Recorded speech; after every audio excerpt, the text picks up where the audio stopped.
আবহাওয়ার কারণে গুড়ি গুড়ি বৃষ্টি, সাগর উত্তাল, বড় বড় ঢেউ আছড়ে পড়ছে তীরে। নিম্নচাপের প্রভাবে সাগর উত্তাল থাকায় সাগর ও নদীবন্দর সহ উপকূলীয় এলাকায় ৩ নম্বর সতর্কতা সংকেত দেখাতে বলেছে স্থানীয় আবহাওয়া অফিস। দুর্ঘটনা এড়াতে মাছ ধরা ট্রলারগুলোকে নিরাপদ স্থানে থাকতে বলা হয়েছে।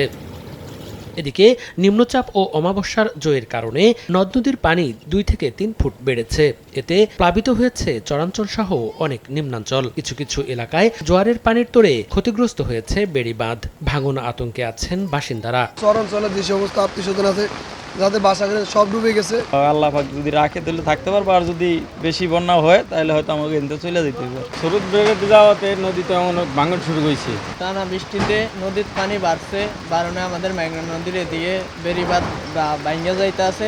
ফসলি জমির পাশাপাশি পানি উঠে গেছে বসতবাড়িতেও। নিম্নাঞ্চলের রাস্তাঘাট তলিয়ে যাওয়ায় ভেঙে পড়েছে সড়ক যোগাযোগ ব্যবস্থা। নৌকা দিয়ে চলাচল করতে হচ্ছে পানিবন্দী মানুষকে। ঘরের ভিতরে পানি ঢুকার কারণে আমরা রান্নাবাড়ি করতে অনেক কষ্ট করতেছে মানুষে। কিছুতে পানিগুলো কোনো দিকে যাইতেছে না, এখন এই পানিগুলো সব ঘরের দিকে ঠেলা দিতেছে।